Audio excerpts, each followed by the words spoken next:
There is so much more to discover about how the infrastructure of a community is related to its institutions and the organizations that are formed around common interest. And hopefully that common interest will be an interest in the future, the strength of the community, the knowledge of its young people growing into the next generation. Read Brave is one of these opportunities where all those partners come together in a common interest, but also being able to say, here is space for ideas to be shared. I think there's some modeling that will have to happen as well, because being part of a book group or this is not in the classroom. It's different than the classroom, so there might be different rules of engagement. And that's a great opportunity for young people to say, how can we be intellectually stimulated? How can we be challenging to each other? But most of all, as a culture person, an indigenous person, how do we employ listening as part of the learning and teaching process? It's not just a passive byproduct.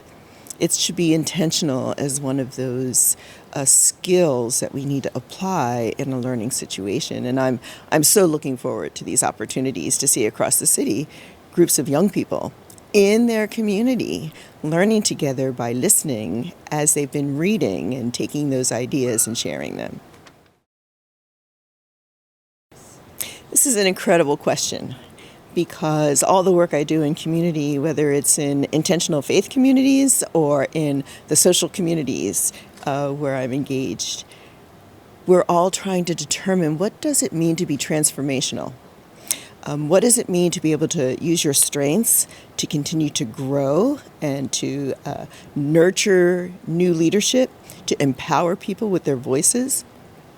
And again, to be transformational means that we have to be intentional. We have to say, how can we take our weaknesses and turn them into strengths? And the intergenerational aspect of Read Brave, especially with this particular book, The Marrow Thieves, it's so indigenous in the reality that our community is always intergenerational, intertribal, and multilingual. And so being able to say all ideas are important, and sometimes your role is to be the learner, and sometimes your role is to be the teacher. And in indigenous culture, other than the recognition we have for elders as wisdom keepers, everyone has those opportunities throughout the course of the community's life. It may be possible to look at intergenerational opportunities for us to, again, be able to share these new ways to learn together, share new understandings and appreciation about how people are valued. And in the story, and then also I think in the community gathered experience, you have to take the time to recognize that somebody else's idea can be very helpful to you, or something that you'll need to retain and use later. And it didn't matter if it came from a small or a large person. That's the idea. The gifts are being distributed at all times, and you need to just be very present and value that person who's sharing that with you. Well, the first way I engaged was to read the stories and to be excited about the list as they come out. Even just take the language, read Brave. It's a brave space to come in and learn. It's an understanding that reading is essential. So I think people can get excited and join our young people across Saint Paul schools and Saint Paul Public Libraries to really encourage them and partner with them. There is so much in this book. I know that there's a recognized emphasis on ecological disaster and a future where that disaster has certainly targeted American Indians and First Nations people in Canada. That is so real. It's so real because it has happened here, and we continue to suffer the consequences of the trauma of genocide and annihilation on this continent. So the realistic side of the book, it's not just the mythical future, it's what has actually happened. So I love that the book talks about water, and water is sacred. Water becomes part of the pathways of the journey. There is so much walking in the book. Walking. For Native people, that's certainly the way our lives were. We did walk. But the genocide that occurred was accompanied by forced relocation, where Native people were forced to walk. So there's so much embedded in this story that makes me just react emotionally to, I know what that meant for people. We know what it meant to suffer by walking everywhere. So that's the second thing about the book. The other recognition, I would say, is that there's so many cultural attributes, the recognition of elders, the family structure. It's not just a biological family, but you form families. You form family by culture, and you're welcomed into a family. So Native. That happens across all tribal people. And then the resilience that people have to maintain their sovereignty and their identity. That's the really serious side of the book, and I think that will have to be introduced to non-Native people because that's not an experience they've had, nor do people typically recognize that about Native nations. But being able to talk about how much our identity is so much a part of our sovereignty and our relationship with the land. If you don't come out of that experience, you won't catch that in the story. And then maybe the final thing is there are some very difficult scenes in the book, scenes of trauma, scenes of great loss. Yes, you can find yourself in tears with the book. And the ending is one where you can't draw a conclusion about what happens at the end. There's a promise that people will continue to work together and be resilient and to resist, but you don't really know what happens. And of course, that's also part of our Native experience. We're here in, this century, and we're still trying to determine, will our future be one that we can control, or will it be one out of self-governance where we're always having to resist a government that determines who we are, takes away identity, and then substitutes something else that's not real? I always say that being Indian means you're visible. But being in plain sight doesn't mean you have great visibility by other people. You are treated as being invisible. And there's so many things in this story that are out there. They're written on the page even. It's part of the drama. But unless you really know how to understand that and see that, it will be invisible. So there are a number of things in the book. I was realizing that a lot of Anishinaabe or Ojibwe language terms are sprinkled all throughout the story, and people may not catch those. There are descriptions of kinship relations that people also may not catch. There's descriptions of historical references, so the relationship to, in the story, the schools are now these artificially created institutions or building facilities that are part of, this chase and the terror. But the whole experience of residential schools and boarding schools, that was real. So people may not see those connections. The timeline for the book, is so much in the future. I think there is a sense of you really have to have a good leap of faith to be able to see how important Native memory is about never forgetting these experiences that have happened. And even as you move into a mythical future, that those things are always possibilities. So there's a lot of Native things that I think will need to be introduced, but that can happen in the Read Brave process, is to be able to say, we're going to help you with like a map. Here are the key codes at the bottom so that you can understand what you see in this map. Which brings me to the last thing. So much of the description, in addition to water, is land. The description of the forest, the urbanization, where things are so industrialized, there's cement. Whether there's been the breaking down in these urban scenarios or out in like the mountains and the fields and the forests where people go to hide. Those connections to land are just part of who we are as Native people.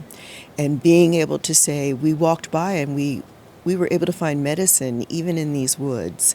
We were still able to find food in these woods. We were still able to find shelter in these woods. That's the survival techniques of Native people. And when you're Indigenous, you must know the land. And I think she expresses that through every character. And when danger happens, there's still a proximity to the land where you can find shelter. So whether it was in the caves, whether it was in the trees, from the very first page of the book or not, this description of trees, I just thought, boy, Native children need to understand this story and be able to talk about it with non-Native people, to say, there's so many things we need to share with you that you've probably just walked down the street and never even noticed before. So I'm excited. I'm really excited about what she expressed in the book, what the characters portray, and how there's so many things that are relevant to Native life. Well, Native people have always been here. We're just not usually seen.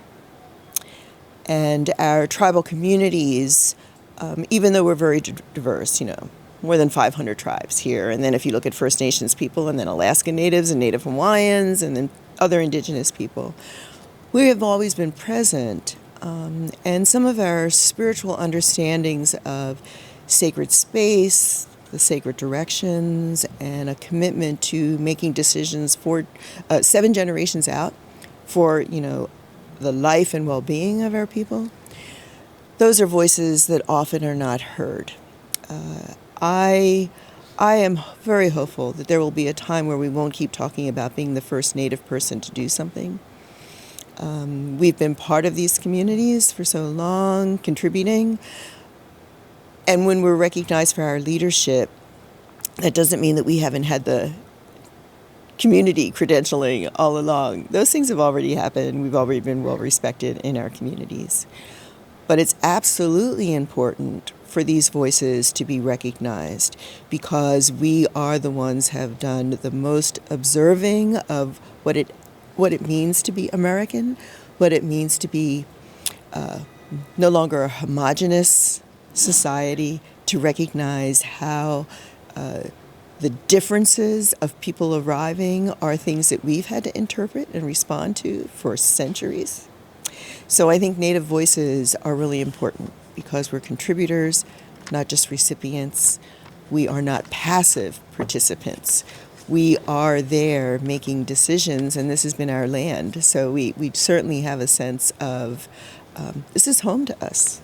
And we have been great defenders of the well-being of this nation. So having those voices is very important. And we never just only talk about our Native people. I'm sad to say that there were times when I was serving on the school board, I think people assumed that I would only specifically address the issues of Native students. Absolutely, I wanted to address those and advocate for quality education, Indian education that was self-determined, and that we would have better outcomes.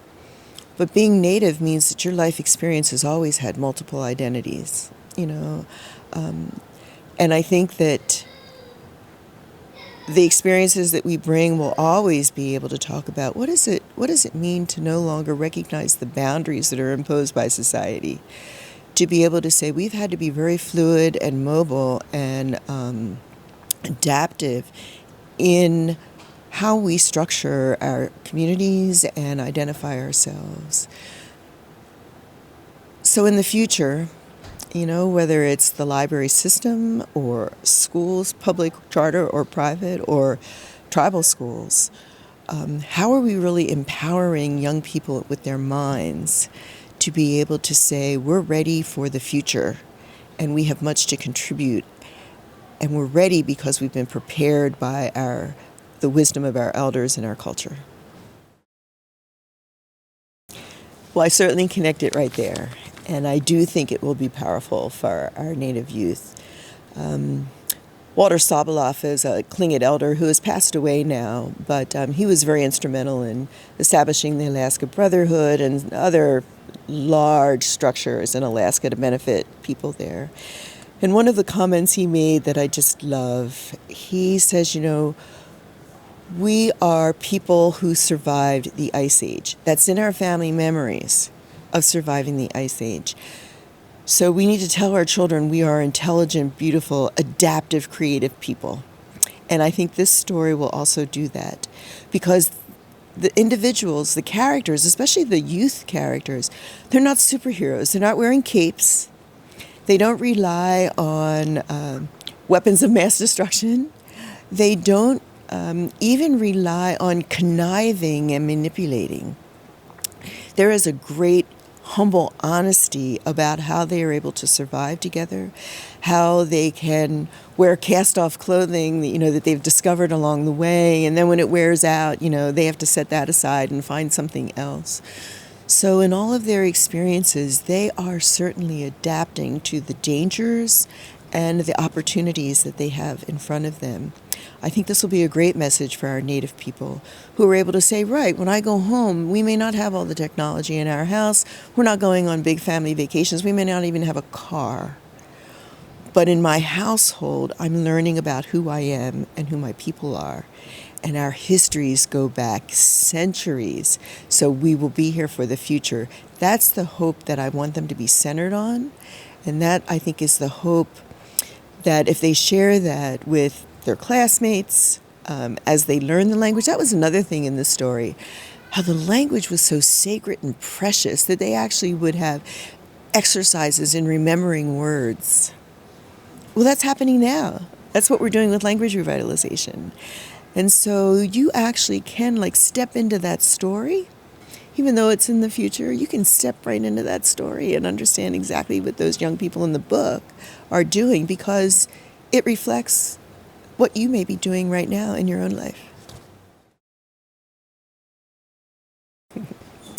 Well, the Idle No More movement was one where Native people said we're going to be standing up and being recognized because this is Mother Earth. This is where we come from, and we are protectors. So our songs, our ceremonies, our political thinking, our tribal nations, and our sovereign government has always been about protecting the earth. These opportunities are in front of us every day, and I think that making space for Native people is no longer a question. It's no longer an option. We are present. We know when to stand and arise. This year marks the commemorative anniversaries of the beginning of things like the American Indian Movement, National Indian Education Association, the Alcatraz, protest, where Native people have said, our voice will always be the voice to protect this land.